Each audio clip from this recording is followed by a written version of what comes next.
कुरा हामी स्पष्ट देख्न सक्छौँ। उता अर्को 2 नम्बरमा हेर्छौँ। अनि अर्को कुरा के भन्दैछ, यीशुले के भन्नुभयो त भन्दाखेरि बाटो सत्य र जीवन म नै हुँ, मद्वारा बाहेक कोही पनि पिताकोमा आउन सक्दैन। I am the way, the truth and the life. No one comes to the Father except through me. है किन आउनु भएछ? Why Jesus came? There is a reason.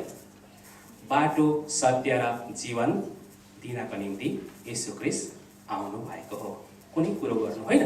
अर्को तलतिर हामी हेर्दैछौँ है, जसो लेखिएको छ धर्मी कोही छैन, एकजना पनि छैन। के धर्मी भएको थियो भने ख्रीष्ट आउन आवश्यकता थियो र छ? थिएन है। बाइबलले भन्दैछ तपाईँ र म धर्मी कोही पनि छैन, एकजना पनि छैन, त्यसै कारण येशू ख्रीष्ट आउनु परेको हो है। तपाईँ किन रहेछ तपाईँ र मलाई धर्मी ठहराउन। अघि हामीले हेऱ्यौँ है, ती उसले यसको नाम येशू राख्नेछ, उसले आफ्नो मानिसहरूलाई पापबाट बचाउनेछन् भनेको छ है। तपाईँ र मलाई किन आउनु भएछ? पापबाट बचाउनलाई। र कसरी? उहाँले आफ्नै अनमोल है रगतको दाम तिरेर छुटाएर आफ्नै सन्तान बनाउनका निम्ति बरालिएकोलाई परमेश्वरतर्फ लानलाई, बिराएको बाटोलाई सत्य बाटोमा हिँडाउनका निम्ति। अघि चाहिँ तपाईँ र म के थिएर छौँ? बाटो बिराएको व्यक्तिहरू थियौँ।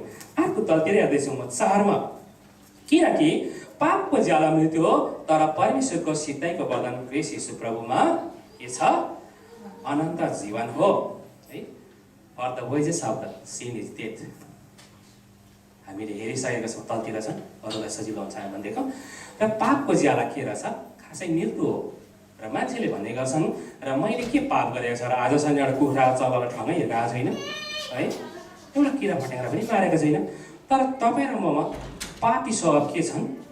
हामी जन्मसिद्ध हाम्रो अग्रज पिता पुर्खा पापी भएको कारणले गर्दा हाम्रोमा त्यो ब्लड बगेर आएको छ, त्यसै कारण हामी पापी छौँ।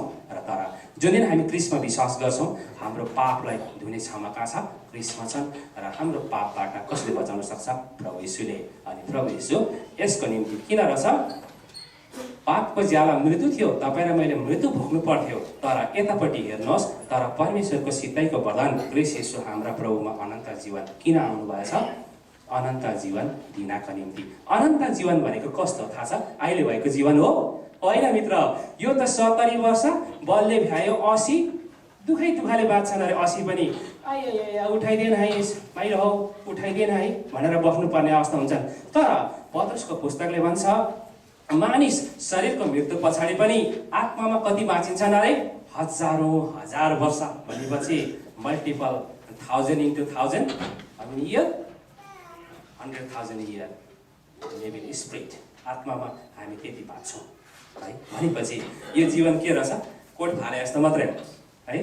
तपाईँ र मेरो यो शरीर सक्ने बित्तिकै केही सकेको हुँदैन, जीवन त्यति लामो छ। अनि किन त्यो जीवन बचाउनको निम्ति चाहिँ आज तपाईँ र मैले यो शरीरमा छँदैखेरि ख्रीष्टमा विश्वास गर्नु परेको कारण त्यही हो। र आज तलतिर हेर्दैछु अर्को कुरा है, 5 मा चोर त चोर्न र है नाश पार्न मात्र आउँछ, तर म त तिमीहरूले जीवन पाउन्, त्यो पनि प्रशस्त मात्रामा पाउन् भन्ने हेतुले आए। जोन च्याप्टर 10 verse 10 हामीले पढिसक्यौँ। किन आउँदो रहेछन्? किन आउनुभयो प्रभु येशू भन्दाखेरि? चोरले के गर्न आउँछन् अरे? कुम्लो कुटुर कस्ने, सबै कुरो सोरसार पार्ने, लिएर जाने र मौका परे मारिराखेर जाने। तर प्रभु येशू किन आउनु भएछ? जीवन दिनलाई। त्यो पनि कस्तो खालको जीवन अरे? तपाईँ र मैले पैसा तिरेर किन्दाखेरि पाइन्छ प्रशस्त कुरो होइन, तर कस्तो जीवन अरे? प्रशस्तको जीवन दिनलाई एबन्डन्टली हुन्छ नि है। एबन्डन्ट प्रशस्त, कति गर्न नसकिने है, मूल्य तिरेर पनि तिर्न नसकिने बहुमूल्य भन्छ नि है। कस्तो भन्दाखेरि त्यसको मूल्य नै छैन। नेपालीको कतिवटा शब्द हाम्रो नेदरल्यान्ड इङ्ग्लिस है सबै कुरो गर्दा कति पनि छिनिसकिन है, अमूल्य हुन्छ होइन है, मूल्य नभएको हाम्रो त्यस्तो दिनको निम्ति येशू ख्रीष्ट आउनु भएको। अब 6 अध्यायमा त्यो जीवन अझै कहाँ छन् त भन्दाखेरि हामीलाई बाइबलको भर्सले प्रष्टै गर्छन्। र 6 मा हेर्नुहोस्, गवाई चाहिँ यही हो कि परमेश्वरले हामीलाई अनन्त जीवन दिनुभयो र यो जीवन चाहिँ यीशुमा छ। कहाँ छ? हामीले पाउने जीवन चाहिँ कसमा लुकेको छ होला? यीशुमा मात्रै छन्। र त्यो जीवन, यो जीवन चाहिँ कस्तो छ? शरीरको जीवन चाहिँ तपाईँ र मसँग छन्, तर अनन्त जीवन बचाएर राख्ने क्षमता चाहिँ कहाँ छन्? यीशुमा मात्रै छन्।